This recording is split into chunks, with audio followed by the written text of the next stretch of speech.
It starts the way so many quiet nights claim they will start, with everyone pretending they're about to sleep, while the walls are practically vibrating with someone else's drama. In this neighborhood, even silence feels temporary, like a pause button that never quite sticks. Late at night, the shouting next door is so loud it's basically a broadcast, and the couple trying to rest can't help but comment on it. Half annoyed, half fascinated, like they're unwilling subscribers to the world's messiest reality show. The yelling isn't subtle. It's the kind of argument you can map room to room in your head. And even before anyone opens a door, you can feel the pattern. A family dispute spills out, another family gets dragged in, and suddenly everyone's living in the same problem. The knock comes at an absurd hour, and it's not a stranger. It's a neighbor's son, stressed, embarrassed, and asking for money because he wants to escape the fight by going to a motel. He isn't asking because he enjoys the drama. He's asking because he's cornered between principle and pressure, between what he wants and what his father insists on controlling. His father's objections aren't about curfews or grades. They're about his girlfriend, specifically about her racial background and what that relationship looks like to older eyes stuck in older thinking. The father's anger isn't merely disapproval. It's the kind that turns personal choices into a family battleground, the kind that makes a young man feel like the only peace he can buy is rented by the night. But now the argument isn't confined to the neighbor's living room. It's in the doorway. It's in the hallway. It's in the home of the couple who opened the door. The father storms in too, proud and stubborn, insisting he will not be told what to say or how to think. The mother is exhausted, tired of playing referee, tired of watching her son and husband collide over the same issue, tired of the night becoming a cycle of shouting and ultimatums. And the hosting household, already half awake, already irritated, tries to be good neighbors, which in practice means they offer coffee, food, and a couch, even though it's the middle of the night and nobody asked to run an emergency shelter. This is where the comedy and discomfort sit side by side. Hospitality is offered with one hand, while the other hand gestures in frustration. The son decides to stay the night on the couch, partly because he needs somewhere to go, and partly because accepting the offer becomes its own small challenge to the older man's assumptions. The host, who is famously loud and blunt, tries to prove he's not the villain he's often painted as, yet his attempts to be reasonable are tangled in old prejudices he can't fully let go of. He says things are clearly insensitive. He makes crude jokes. He leans on stereotypes. And then, almost in the same breath, he insists he's being fair, as if saying, "I'm not against you," makes everything that follows harmless. Morning arrives, and the overnight guest is still there, now wearing borrowed clothes, eating breakfast, and turning the household into a strange temporary family. The mother next door shows up too, trying to stabilize the situation by keeping her son close while she straightens out her husband. The phrase "straighten out" is doing heavy lifting because what she's really trying to do is push a grown man toward humility, toward admitting that his language and attitude are damaging his own family. The son isn't demanding perfection. He's demanding basic respect. He wants his father to stop using degrading labels for the woman he loves. He wants the arguments to stop being about shame and appearances and to become about reality. His relationship is not a debate club topic. It's his life. And then, in a moment that says a lot about how pride works, the host tries to intervene with what he believes is wisdom. He calls the son in for a man-to-man talk, telling a long story from an old movie about a strict father, a rebellious son, and a tragic ending.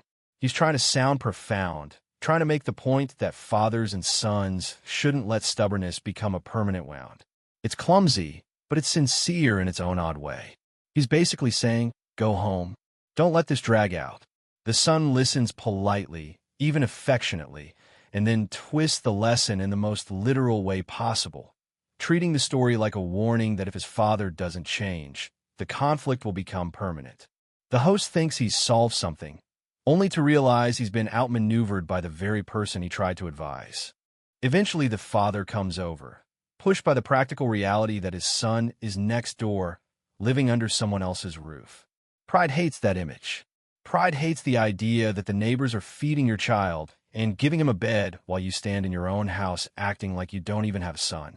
The father tries to apologize, but the apology lands like a stone because it's tangled with conditions.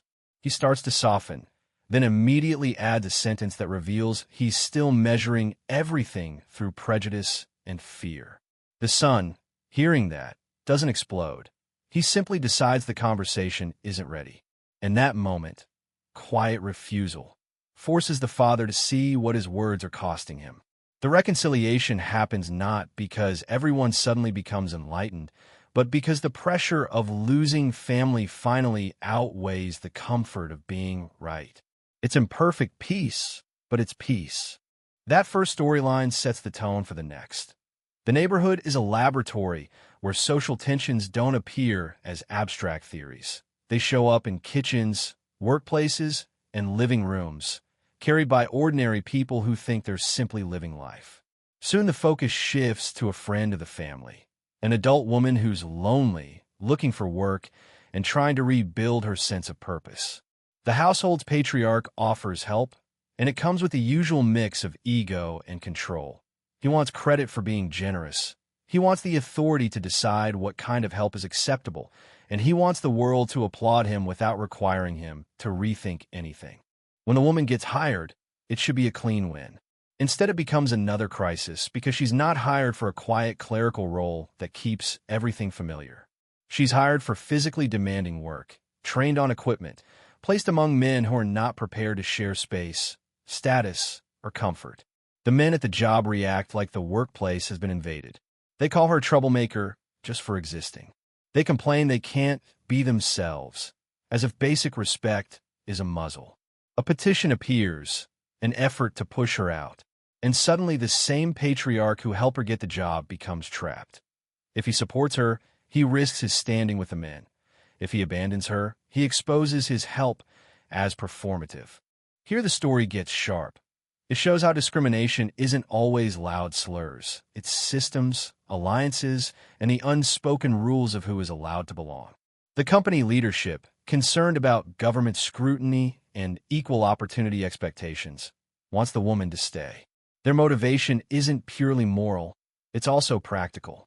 The business wants contracts, wants to avoid trouble, wants to look compliant. The patriarch is told directly to shut down harassment and crush the petition. And suddenly he's playing a different game. Not what do I personally think, but what will my boss demand, what will protect the company, and what will keep me from being blamed. He goes back down and, in his own blunt style, stops the petition. The woman is relieved. The family is surprised. For a moment, it looks like progress. But the story doesn't let the victory sit without complication, because then the topic becomes pay. The woman is doing the same work as the man before her, yet she's being paid less. She asks the obvious question, why? The patriarch's old beliefs surface again, those tired claims about who deserves what. And then the joke lands like a hammer. The difference in pay is small, and it turns out she's being paid exactly what he's being paid. Suddenly his theory about value collapses because it's no longer about women versus men in the abstract. It's about him. The discomfort becomes personal. Equality stops being a concept and becomes a mirror.